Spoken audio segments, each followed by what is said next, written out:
Yeah, thanks for coming to Convergence. We're Interop Ventures. We're an early stage fund investing in the modular ecosystem stack. We are very bullish on the Cosmos ecosystem generally and the Cosmos stack. And so that's the topic of the panel today, is the convergence between Cosmos and Ethereum. And hopefully we'll get to the question, or to answer the question, does Cosmos need Ethereum more or does Ethereum need Cosmos more? So I'll hand it over to Clément. Thank you very much. So thank you very much for being here so early. I know we all have really busy schedules during ETHDenver. We're really pleased to bring you this panel, and we'd like to thank you also, Noble and Polygon teams who co-host this event with us. And so it's thanks to you guys that we are in such a great venue enjoying this breakfast. So thank you very much. We like to gather together like founders, builders, and investors. And I hope you will join Nebula Summit during next summer in Brussels. So it's going to be just after ETCs. And if you would like also to sponsor and to be part of the event, please talk with Mia, who is somewhere around with the Interop suite. So while I was preparing this panel and the questions and everything, speaking with all of you, and there's this question that kind of keeps coming back in a lot of conversations that I have on the podcast as well, and that question is, what is Cosmos? And Cosmos seems to be in this perpetual identity crisis, and the answer to that question seems to be shifting all the time. Now, there are some sort of like true cosmonauts here, but I think to start it off, it would be great to get an outside perspective.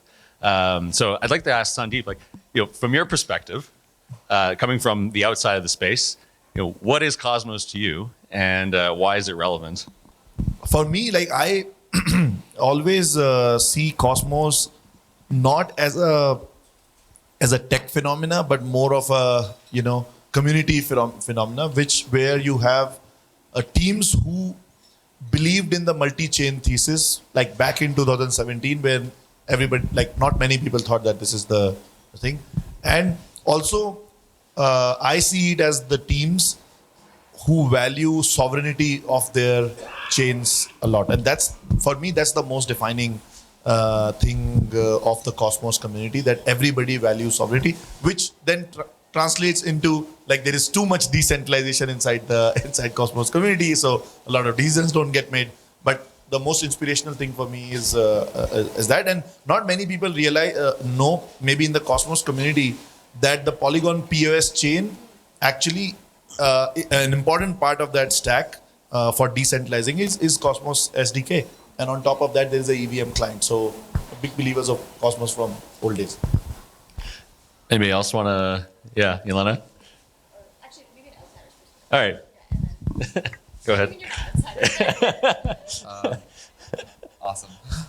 So yeah, I think that the way that I look at Cosmos is, I think over the years, there's Cosmos is the staff, Cosmos is the community, and then Cosmos is the asset. And I think it's really depending on who you ask over what period of time, you'll get different answers. But I think initially, Cosmos was equivalent to Atom. And Atom was the main asset the entire community was around. Cosmos Hub was the first Cosmos blockchain. And I think the entire community came from, working on the Cosmos Hub in some way, shape, or form back in 2018, etc. And I think today, Cosmos, I think, is a permutation of three things. It's the SDK, Tendermint, and IBC. So some people will say Cosmos is all three. Some people will say Cosmos is two of the three, and some people will say Cosmos is one of the three. So I think that's actually kind of what Cosmos is. Maybe the most generic definition from my perspective is just the IBC connected blockchain world. And probably going forward, that will be the most, inclusive definition of Cosmos. So you can have things like Reth sidechains that have, Reth execution that implement IBC. And so they can use a lot of the Cosmos infrastructure via IBC, and IBC abstracts away a lot of things that you can do. I do think like a lot of ways that a lot of Ethereum builders today are looking at Cosmos is just if you need out of protocol consensus, if you need to build a layer 1 instead of a layer 2, the easiest way to spin up in layer 1 today for any type of application infrastructure is to use a Cosmos chain, which is the SDK. And then there's always like, you know, the Atom community and different communities within Cosmos as well. So that's my perspective. Good perspective. I think that there's another question there. Maybe I'll just leave it open here, but it's like, if does the stack continue to exist without the community, and does the community continue to exist without the stack? But yeah, we won't get into that. Yeah, I'll give my perspective. Actually, just a show of hands, who's like quite confident they know what Cosmos is? Just curious, like show of hands. Okay, so still. Who has a bad kid? Yeah, who has a bad kid? Okay, so that's actually the real alignment right there. Yeah, so I mean, for me, the thing I would say is Cosmos is a philosophy for how blockchains should be built. Sandeep talked a little bit about this like multi-chain vision that a lot of us got behind kind of early on. It's also the modular vision, kind of an antithesis to the monolithic vision. So this idea that you can plug and play, you know, with various components of the Cosmos stack. You know, you can use IBC out of the box. You can obviously leverage the SDK, you know, build on top of that. So it's more of a philosophy of like how the world should kind of exist in the future with obviously sovereignty and interoperability at its core. I think the website says Internet of Blockchains, right? Like, you can achieve that state where IBC is everywhere coming, and like it's less a focus on the SDK, less a focus of Tendermint. It's bringing IBC and connectivity to Cosmos chains, to Ethereum's L1s, L2s, next-gen chains, EVM chains, regardless of what stack. So I think IBC is the main focus, and that's my definition usually. Any chain that's IBC connected, you can bring Noble USDC, whether it's Ethereum ecosystem, Cosmos ecosystem, and now it's going to make Polkadot, Solana ecosystem as well. I think that's the definition. Yeah, fully agree with that. For me, the definition is also anything that can be connected with IBC is Cosmos. And I think from almost a philosophy perspective, Cosmos is the realization that as a protocol, you do not want to pay hundreds of millions in gas to the underlying L1 that you're operating on, but instead have full value accrual to your community and your own ecosystem. So it's the IBC component and really the sovereign component as well that I think drives people to this ecosystem. So I want to talk a little bit about the alignment meme. And so like alignment has been a topic that has been discussed, you know, throughout crypto and all ecosystems, like where do we align? And, you know, I think with Cosmos, there is conversations within the ecosystem about what is alignment? Like, do we align with the hub? Do we align with Ethereum? Do we align with Bitcoin? And like different people, different folks in the space have different opinions about that. But specifically here, like what is Ethereum alignment? And like what do chains gain and possibly give up by aligning with Ethereum? I'll start off. So there's like two ways to align. There's ways to align with the Ethereum chain itself, and there's ways to align with the ETH asset itself. And sometimes there's trade-offs for going either direction. And also, if you go with both directions, there's also kind of trade-offs there as well. So for me, from like the Cosmos perspective, we're obviously like as modular kind of people that love like sovereignty and really emphasize permissionless interoperability. For us, we're more interested in I would say from my perspective from like the ETH asset itself, right? This idea that the ETH asset itself has like gained all this traction, it has like mindshare, it's like this highly secure, highly well adopted asset. That's great. Aligning with the Ethereum chain itself, I think is a little bit harder. Obviously, there's like folks that are looking to expand IBC into that ecosystem, so you get alignment from that perspective. But I do want to kind of distinguish between those two like facets: alignment with Ethereum, the chain, and then alignment with ETH, the asset. And those are actually two very, very different paths that you could take. I would actually I would say exactly similar to that, but like there is an alignment. With ETH, the asset, and there's an alignment with Ethereum, not the chain, but Ethereum, the philosophy, right? Like the philosophy of creating this trustless, open, censorship-resistant world, and where we can build these trustless economies and all that. And I think people always confuse about these two things. Like the people who are like fanatics, like they look like fanatics, they are mostly aligned with ETH, the asset, and they want everything to be accruing value back to the ETH. And that's when you end up into the situations where people start building for that Ethereum alignment as like the ETH alignment, as well as the technical purity which accrues maximum value back. No, it's not the technical purity, but it's like, sometimes it's like a purity which accrues the maximum value back to the ETH. And that's when like, a lot of products that get built around, and we have been guilty of that also. We built a very Ethereum aligned product, like the ZK EVM, and we built a user aligned product, and it's very clear that the ZK EVM, like the version 1 that we came out with, is very technically pure. Like the first all the transactions get sequenced and then they get proven and all that, and then turns out the user don't like that experience that much. So I think Vitalik also talked about this in his recent post, which is Make Ethereum Cypherpunk Again, where he has talked about this Ethereum alignment, and many of the times people are trying to align with ETH and they're forgetting the user. And we should be working more towards aligning with Ethereum, the core thesis and the philosophy, the thing that brought a lot of people to Ethereum in the first place. And that is actually the biggest power of Ethereum, actually, that philosophical thing. Like I'll give you, just to, at the expense of taking a little bit more time, I'll give you a very interesting anecdote. Is that we were in our board meeting and our founder, like one of the co-founder, Jordi Belina was there, right? Like he's pretty famous in the Ethereum community and all that.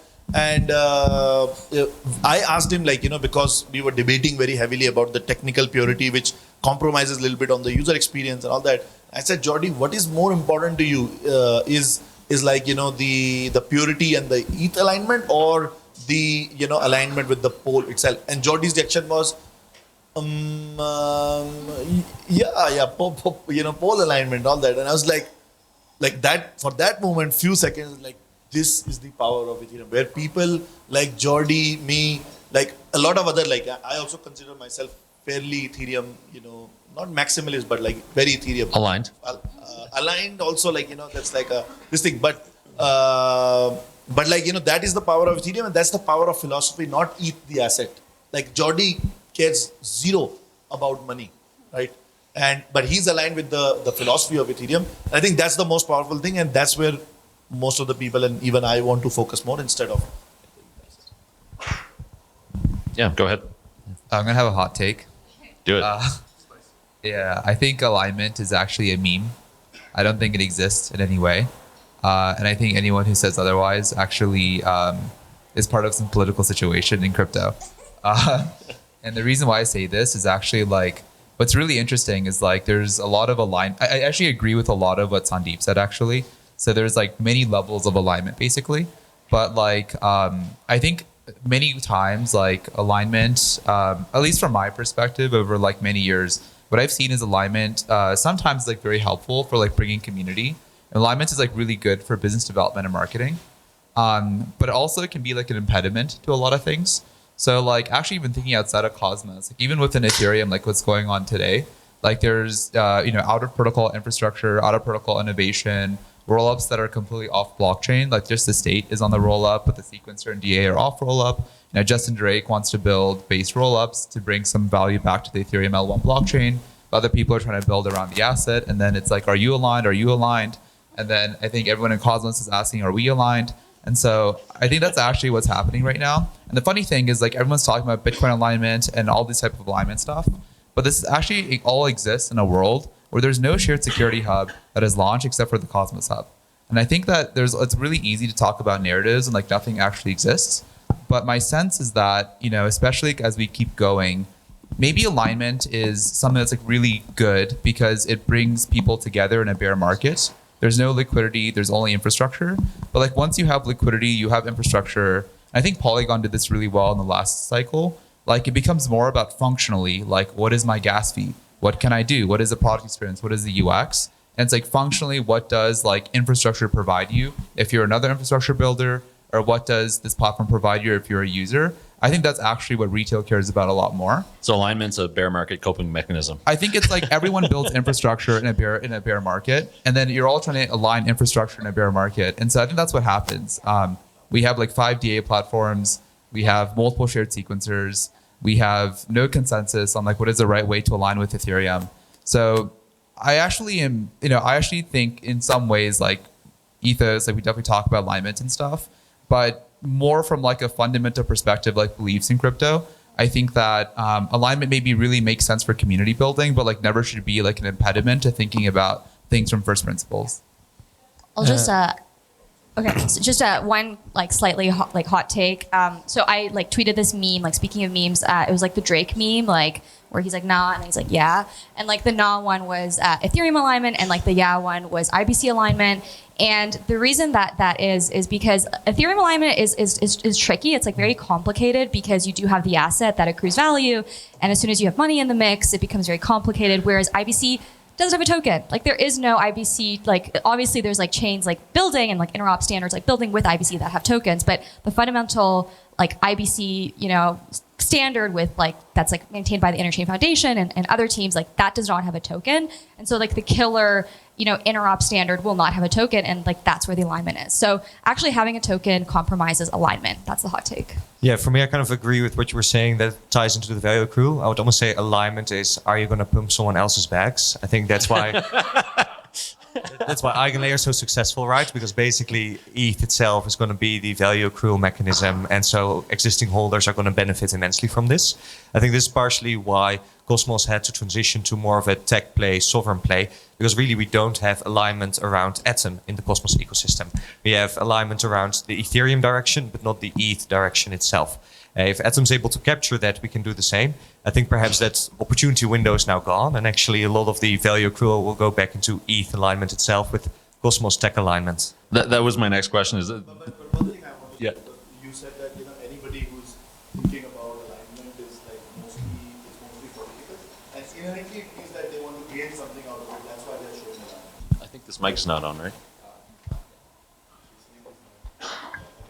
So there are people in my team they don't give a F about whether the value accrues later on. And this is a very controversial take, like, for Polygon, I'm saying, like, whether the value accrues to Polygon or not, they want to do the right thing. They want to change the world. And, it's wrong to say that 100% of them are like, politically aligned. I would say there are three different categories. One is you want to be aligned because you want to pump, your bags or somebody else's bag, and it's good for marketing and all that. There is another alignment where you want to be a win-win. You want Ethereum to also win, and you want your project to also win. Like, I think I lie in that. I definitely do want Ethereum to also win. Like, and I hope, like, people in the Cosmos community don't take it offensively. I definitely feel that Ethereum as a philosophy, what they have created is something to stand for. And then there is this other extreme, which is people who care about changing the world. And I've seen those people. They don't like, I'm telling you, they don't give up about what their token does. They want to do the right thing. And so I just say that, okay, 99%, but there are 1% people who are there to change the world. So does Cosmos alignment exist? Is that a thing? Can you be Cosmos aligned?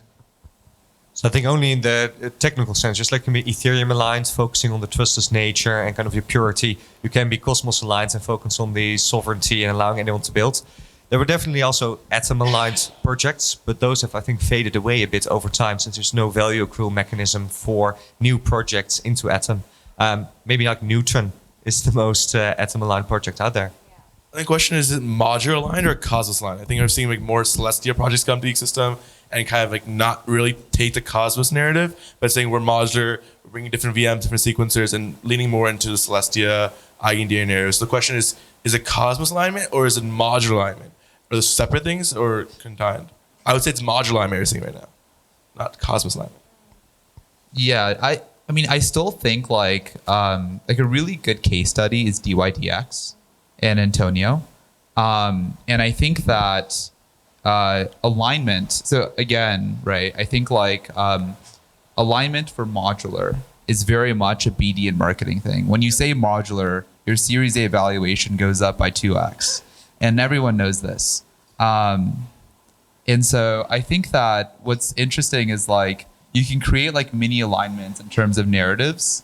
I think it's really good for like being able to build infra and provide signal and build community basically. But I think a really interesting example is, even Celestia, like what is Celestia? Celestia like was gonna build DA, like lazy ledger, and that turned into DA for rollups. Why do you need DA for rollups? Because L1 for Ethereum is not sufficient DA for a rollup. And so you have to build out of protocol. Okay, I have to build out of protocol. What do? I need a layer one. Where do I go for layer one? Cosmos SDK. Same thing with DYDX. Like I have a single sequencer rollup on StarkNet. This isn't sufficiently decentralized. I want to do gasless order books on multiple nodes. How do I achieve consensus on those nodes? Tendermint, where do I go for that? Cosmos SDK. So I do think like there's a sense of like you can create a nexus of like, for a builder that wants to do XYZ, you can either do, build a rollup, or you can build your own L1, and you can also build an ecosystem around that L1, which is what Berachain did. So I do think like in some sense, I'm still against alignment as a word. I think it's short term was like very important. I think long term will lead to a lot of like controversial, not first principles based decisions. That's actually why I think like Polygon, which is like a side chain, not even a roll up, was actually the lowest cost option of transacting NFTs and stuff in the last bull market. And it was actually like the place where a lot of people just went for like close to zero transaction fees. And so I do think like when retail re-enters the space, it'll be more about like the functional, like what does this infrastructure do for your protocol, in the sense that, you're using and like looking at different pieces of protocol for your like actual, whatever use case, whether it's like security or DA or whatever.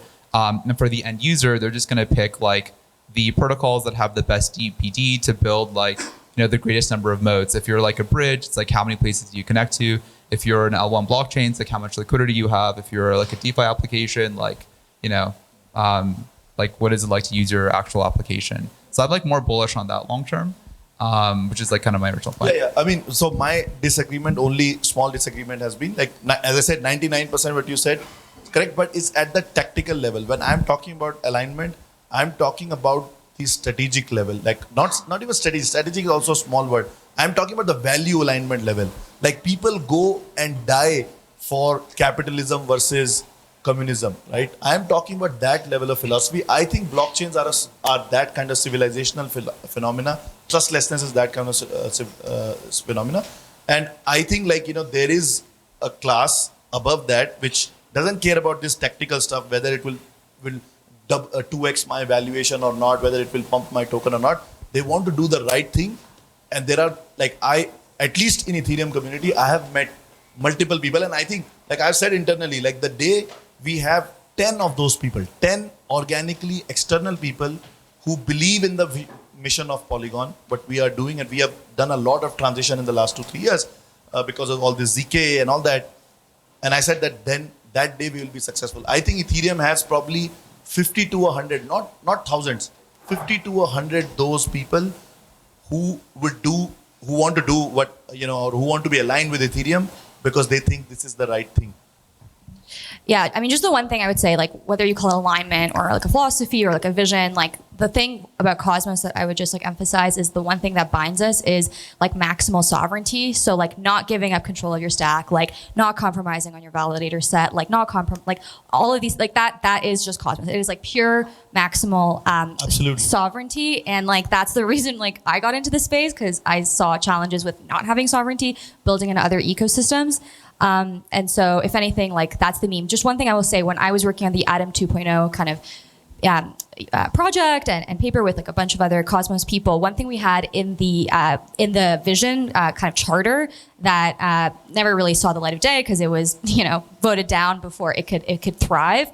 One thing was the right to fork, and that was like another thing. Like that is sovereignty, like the right to fork. Like we have a co-founder of Cosmos, like forking the hub, like right now. Like that's Cosmos. It's a bit chaotic, but it's all about maximal sovereignty. That's beautifully said. That's what I'm saying. Like that sovereignty part of Cosmos for me is the most defining feature. That's why I love Cosmos, because it promotes maximum sovereignty. Do what you want to do, and that's why like maybe we have these opinions, because what you want to do, maybe you want to align with yourself.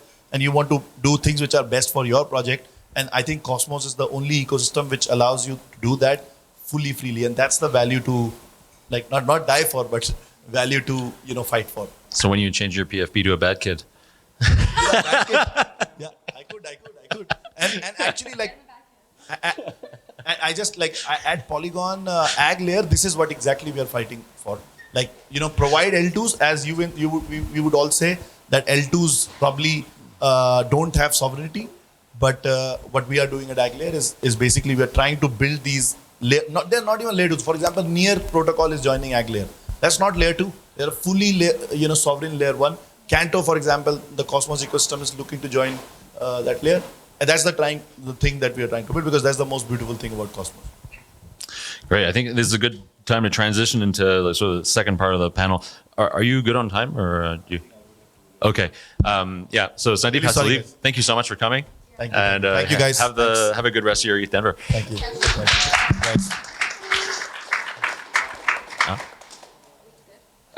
Yeah, maybe like another 10 minutes. So I do want to talk a little bit about ethos. I mean, as we've talked a lot about the sort of philosophical implications of alignment.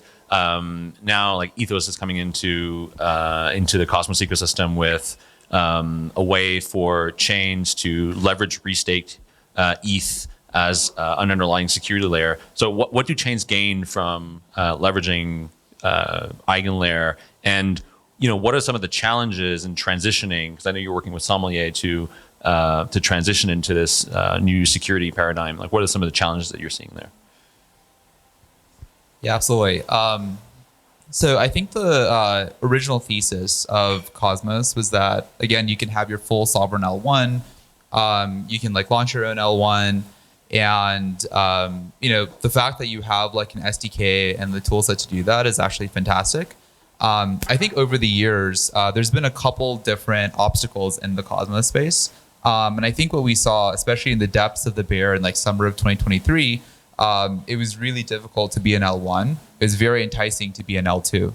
And personally, I felt that I was a little sad, just because really I think the original vision was that you can have app chains, you can have different types of ecosystems, and then somehow, some way, all of the stuff is abstracted away. And so the UX is kind of very nice across the Cosmos ecosystem. That was the original vision, I feel. And so I think a huge part of that, part of it maybe is the political issues and the community within kind of Cosmos. And so maybe part of it to be said is a bit more of execution. There's also something very fundamental to what it means to build an L1 that's very difficult. So if you're building a Monad or a Near, I mean, these are very large L1s. And so, as one-off instances, maybe you can pull it off. But in the sense that many people have to build an L1 in Cosmos for the whole ecosystem to make sense, that's really difficult, because when you build an L1, you have to go figure out your validator set. You have to you have to launch your token. I think one thing we saw in L2s was delayed token launches, where you can have points and airdrop systems, ways to game that, and that kind of led to yield stacking and kind of all this kind of innovation that's leading to this current bull market. You don't have any of that in Cosmos, because you have to inflate 20% on day one just to have a security set for your actual blockchain. And so I think a very core reasoning of why we're coming into Cosmos actually has nothing to do with alignment. It just has to do with fixing those very fundamental issues of just making it almost as easy to launch an L1 as it is to launch an L2. So you have a very high quality, very cheap, very accessible liquid asset, which is restaked Ether. You can launch an L1 on top of it. We can do any number of improvements and functions that allow completely sovereign L1s with their own block space to interoperate with each other. There's quite a large number of things that you can do maybe on Ethos in the future. But I do think the general purpose was really just to go back to making it easy to launch an L1 and making people a lot more interested in experimenting within Cosmos. And I think that's actually going to be the end vision of what we're trying to build at Ethos. And with regards to interoperability in this whole sort of new paradigm, we were talking about this when we were prepping for the podcast. I think there's a world in which most transactions most cross-chain transactions are settled in USDC, and there's tons of interoperability protocols in this space, Union is one of them, that are building ways to do message passing across ecosystems. So what is the role of USDC in the cross-chain interoperability story, and what is the role of a project like Union, and of course there's Axelar and Polymer and so many other projects that are building message passing protocols. How do you guys sort of balance these two functions, asset liquidity movement and message passing? I think that's a question of alignment again. Personally, I'm not USA aligned, and so I actually think it's a threat to the whole of crypto that we base too much on USDC itself. I think the value proposition of stable coins and all assets that are originally derived from crypto can be much larger than actually using stable coins as the main mode of transfer. So far, it's gone well. And actually, Circle's protocol can be used within IBC as well. They designed it very well. So it might indeed be the main mode of value transfer. To me, that would be a little bit of a sad end game for crypto, though. And for all other assets, LP tokens, different structured products that built on top, we do need Interop protocols to support that. We can't rely on Circle or oracles or have every single issuance run their own Interop protocol. That would lead to a world where we have basically, I think, 1,000, 10,000 custom rolled Interop protocols, all by the issuers themselves, which lead to further attack vectors. Yeah, I mean, good points. The thing I would say is obviously there's two major stablecoins right now, Tether and USDC. They're actually used very differently. Tether is very much used like in the real world for payments and for like non-crypto people, right? Whereas USDC, although it's also used for payments and things like this, it's actually used more for settlement of transactions. So USDC almost becomes like or Circle, I guess, becomes like the settlement layer, which definitely poses challenges, I would say, in terms of like decentralization and more crypto kind of native products from taking off. I mean, for now, like, again, because of what you just said about CCTP, it is just a really, really, really easy way to bridge between ecosystems. Like, if I want to go from ETH to Cosmos, I can do that without having to use a custodial bridge or like a multi-sigs bridge or whatever. I can just, use CCTP and then, be done with it and then swap out of USDC and do other stuff. So it is good infrastructure. Like, that's actually how I look at USDC. It's more around infrastructure and like settlement, whereas like Tether is more like payments and like, real world, use cases, whatever those use cases might be. So that's how I currently look at the system.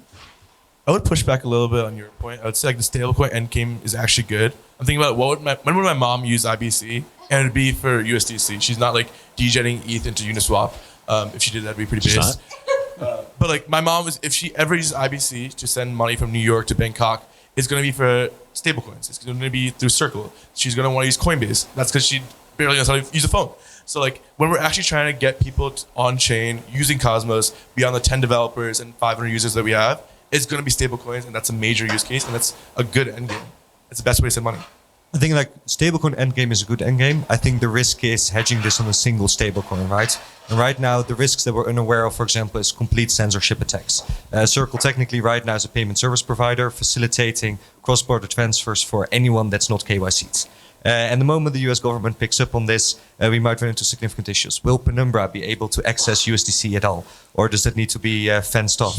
I think at the moment we're going to get away with this for the next couple of years, but long term, I'm not sure what's going to happen here if we don't have alternatives. Fun fact, just for the US dollar, like the demand for the US dollar, about 60 to 70% of that demand is outside of America. So yeah, like when you're in America, it's pretty surveillance oriented. Like it's pretty hard to do stuff with your US dollar. When you're outside of America, like it's an asset that's liquid, that is used all over the world for things that have nothing to do with the American empire. Like yes, indirectly, there is like, bonds and whatever, like we don't have to get into that discussion right now, but point being, like even just for the US dollar itself, it is an asset that is used outside of America for like very non-American interests, if that makes sense.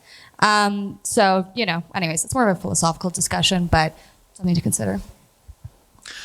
So one last thing I wanted to touch on before we wrap up, and I know this is a bit hodgepodge towards the end of the panel here, but what's the bull case for Alt VMs in this whole convergence story, and where does movement sort of sit within all this? I think going back to the point with getting my mom and consumer on crypto, like if she had to use the EVM, like she'd be like the gas fees are like $50, and if she's like trying to put like $10 to her mom, like to like friend, it's gonna be very difficult. Like look at the descriptions. Every EVM chain basically went down. The ones that didn't with the fees went to like $500, $600. So if retail's ever going to come in and actually use on-chain, actually use IBC, it's not going to be the EVM. It's going to be the Solana VM, the Move VM, Alt VMs that parallel execution, so that if you have one major effect, like you have CryptoKitties, or you have like one game going crazy on one thread, it doesn't affect Uniswap on one thread, it doesn't affect Circle on another thread. You can have multiple use cases within one VMs instead of having like L5s and L6. The scaling happens at the VM level itself, so you don't need to do fractal scaling. You pretty much stop at layer 2 because the Alt VM is good enough on Ethereum. That's the first main point. And the second thing is on security. That's what we're mainly focused on. Every year there's $4.5 billion lost to smart contract hacks. Again, going back to my mom point, if she wants to put $1,000 on chain or $10,000 on chain and she sees that there's a Kyber dictator, she probably won't put it on chain. But now if we can stop those hacker attacks and have formal verification and stop 95% of attack vectors in real time, that's the bull case, because that's how we get retail in, because they feel safe. Bank of America is never going to use the EVM because it's going to get hacked. They're going to use Alt VMs. That's why Facebook was built. So can you get your mom a bad kid? Now I will, but I don't think she knows how to use it. She'll be like, "What is this JPEG?" What's kind of interesting is one thing I want to point out is Alt VM is actually very relative. So if you ask the Ethereum people, I think what Rishi's building for Move is actually Alt VM. If you ask Cosmos people, EVM is the Alt VM. And so I do think there's going to be a lot of EVM Cosmos chains, which is a very alternative take to original Cosmos and stuff. So Bearchain is this, and I think there'll be a couple others as well. So I just wanted to point out that Alt VM is actually a very relative thing based on what actual ecosystem you're part of. Yeah, alt. The definition of alt depends who you ask. So last question. How do Ethereum and Cosmos converge in a way that's positive sum for all of crypto? So I mean, we have these sort of internal debates and alignment, and sometimes even arguments about which chains are relevant and which ecosystems are better suited to build decentralized applications. But at the end of the day, I think we want to tend towards a future where block space is abundant and fungible, and decentralized applications that offer censorship resistance and that are permissionless are sort of the norm. And so, yeah, sorry, I'm sort of wrapping my question in a statement, but yeah, how do we end up in a sort of positive sum situation? I think Ethereum needs IBC, because in this world where you have hundreds of rollups, you need better connectivity. Like Helena touched on, IBC is the only third-party, neutral, no bags aligned, just open source framework, and it's a very secure communication method. So Ethereum needs IBC, and Cosmos needs security, and that's kind of the ethos thesis. I'm showing your bags. Yeah, I think the true bear case for Cosmos would have been a single monolithic VM capable of 1 million TPS, right? Some things that we thought was possible, like in 2018, ZK rollups perhaps being capable of doing this. I think right now Ethereum itself is moving to the horizontal scalability thesis as well. And so right now that's basically the best alignment we can get. And that's kind of through the whole modular marketing meme that actually allows Cosmos to now get at the top again. And actually for us to showcase the kind of technical superiority that we have on the IBC front, on the consensus and perhaps settlement fronts as well. And yeah, perhaps in the future, we won't indeed know which chain stuff is settled on, what this block space is. And instead, crypto is just a swarm of millions of validators settling all across it, connected with shared security and IBC. Thank you.